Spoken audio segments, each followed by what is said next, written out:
Hello, Tubies. You have to forgive me, I just woke up, so I kind of look like crap. But this is a video response to Mom Calls Me Sherry's contest, or her giveaway. And, I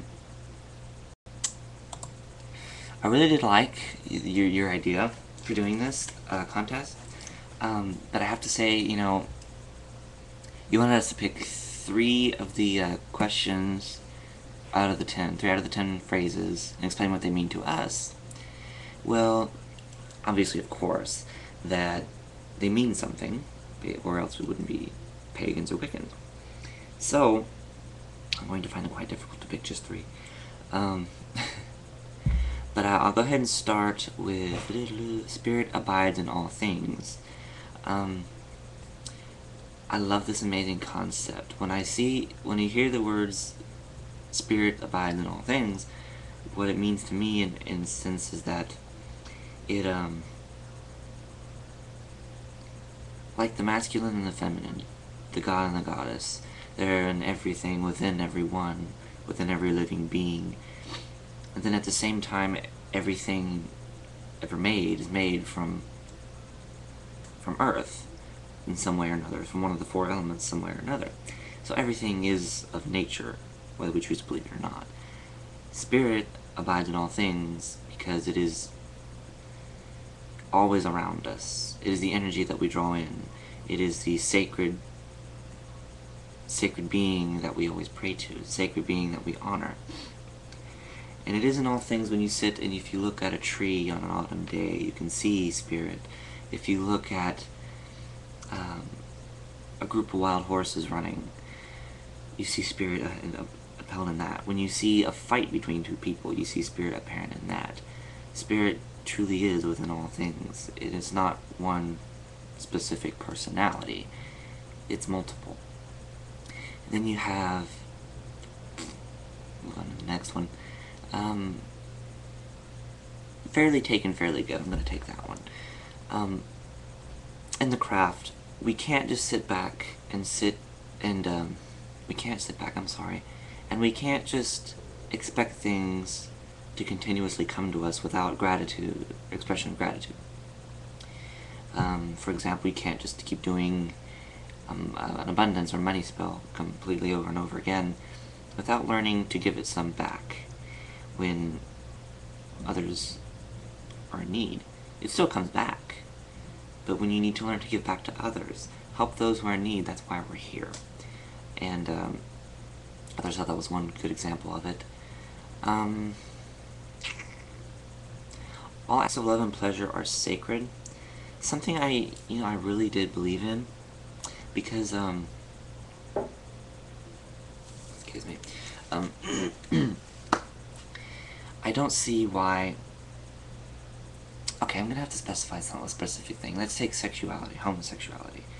People don't like it because it's between a man and a man, or a woman and a woman, and it's not of Christian or Bible quality. When my expression was always this: if you love somebody, I don't understand why there's such a problem. And for their excuse of it being non-natural, who are we to define what is natural? I would rather leave that to Mother Nature. If it isn't natural, it wouldn't be. So, any act of love and pleasure are really truly sacred, because it's a gift given. Take sex, for example. Sex is not just delightful for no reason. It's sacred. We find it sacred, we love to do it. It's human nature. Again, human nature, fallen by Spirit. So, type of love and pleasure, I don't mean go out and find some random person that you have no care about. That's not the same thing. I hope I clarified that enough. Okay, I know you said you only wanted 3, but one just caught my eye really good. Words and names hold power. This is so very true, and I've learned this throughout my entire craft experience. When you say something completely on a whim, like when somebody sits back and says, I don't have any money, I don't have any money, I don't have any money, I don't have any money, and they become to believe it, it becomes known in the universe that they do not have money. Therefore, it doesn't manifest in the physical. So, words are power. When saying, I hope you get in a car wreck, you put the energy out there, you put your intent in the universe, and it can ultimately lead to its destination, and they could be in a car wreck. I know this all too well, because one of my first experiences, when I first began my tradition of the craft, there was I had moved out before I lived where I am here, and I lived in a apartment actually that's across the alley from here. It was crap, so I had to get out of it. But anyway, there was a guy that lived there, was my roommate's friend for a while, and he caused us a lot of problems. Not that he really truly meant to, but he really did. And I remember saying, I got so angry, I said, I wish he would die. I